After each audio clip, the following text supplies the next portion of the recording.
Nicki Minaj just planted her foot in mouth at a Turning Point USA event when she called U.S. Vice President J.D. Vance an assassin during a conversation with Erika Kirk.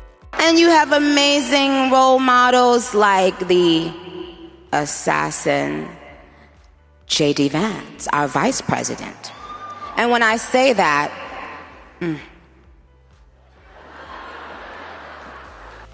The rapper appeared on stage at TPUSA's AmericaFest on Sunday and heaped praises on the Trump administration. While Minaj encouraged young men to be like U.S. President Donald Trump, whom she called handsome and dashing, she added Vance's name to the list of role models youth must look up to. But in the worst slip-of-tongue possible, she ended up branding Vance an assassin.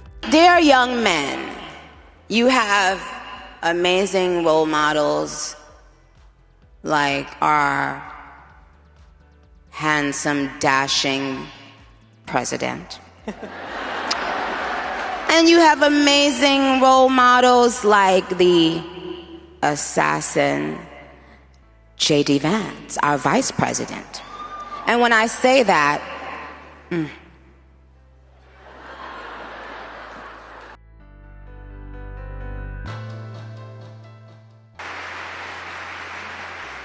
And what do you think about for young men? For young men. And for young men, don't be new scum. Yes, see, dear young men, you have amazing role models like our handsome, dashing president. And you have amazing role models like the assassin JD Vance, our vice president. And when I say that,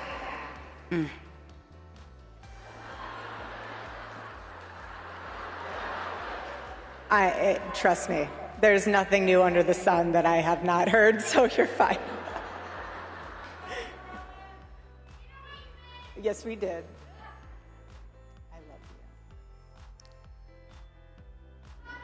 I love you. You have to laugh about it, truly. I have been called every single thing, and you know what? God is so good, you let it roll right off your back. And this is what's so beautiful about this moment, because if the internet wants to clip it, who cares? I love this woman. She's an amazing woman. She has a soul and a heart for the Lord. And words are words, but I know her heart, and it doesn't even matter. And you say what you want to say because I know your heart. I do not judge that. Sister. Thank you. For boys, be boys. Amen. Be boys. It's okay. Be boys. There's nothing wrong with being a boy. Amen. How about that? Amen. How powerful is that? How profound is that? Amen. Boys will be boys, and there's nothing wrong with that.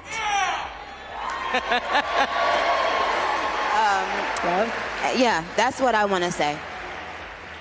What's something the media and the world in general misunderstands about you? Oh, I think people think maybe that I'm mean, or, maybe when you have a strong presence as a woman, it's easy to just box you into one box, like one category of mean or, other words. They want to put you in a box to be able to label you what they want you to be, but you're so much more than that. Because you intimidate them, and they want to find something. And if they can't find something, they'll make something up. They will. And so they'll put a label on you. But, it doesn't, what people misunderstand about me now, I don't care about it. I really don't. In fact, I love that they misunderstand me now. I do too, because it shows that you're not a part of this world. Someone once told me, do not be surprised when the world acts like the world. And I held on to that so much because even being in this role now, people they're trying to figure me out. Okay, enjoy. I am who I am. There's nothing to hide. And I know you feel the same way when people misunderstand you and you're like, okay, well, I have an audience of one. Well, now I have an audience of two, but I have an audience of in heaven. And I know the Lord knows me, Lord knows you, and he put everything in you to be able to make a difference in this world. Likewise to all of you students and everyone else here.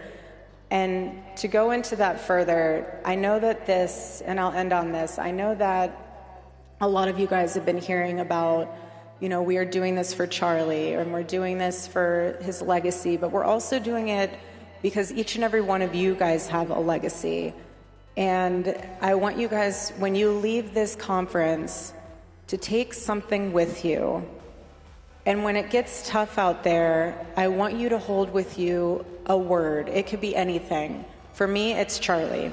But for you guys, it could be, I don't know, refocus, family, children, future, something. Hold that word in your heart so that when you go back out into the world and you have someone screaming in your face, someone spitting in your face, someone flipping your table on campus, someone making fun of you because you're a conservative, someone making fun of you because you love the Lord, say that word to yourself out loud or internally to refocus your brain and your heart and your soul, to know that you're about something so much bigger and greater. The legacy with Turning Point USA, yes, but also for yourself. And so, Nicki, I want to ask you in closing, what is something that you want to leave as a legacy in this world for your family, for your baby, for just everything? Well,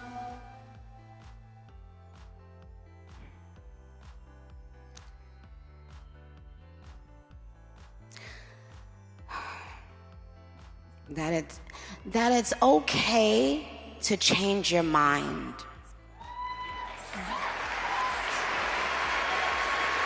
Yeah, it's okay to change your mind. You don't have to, sometimes there's a lot of things projected onto you when you change your own mind. They project fear, shame onto people who don't think and do as they think and do. But I've traveled the world. I've performed for huge crowds all around the world. And no matter how many songs I do on that stage, it didn't mean as much as this. Because this is a direct link for younger people. This is a direct link between young people and God. And there's been a lack of that. There's been a lack of that in our media, in our everyday conversations. People have been, interestingly enough, people have been, Christians have been being persecuted right here in our country in different ways. So when we talk about Nigeria and other countries, know that prior administrations saw nothing wrong with that. And that's what was wrong with them.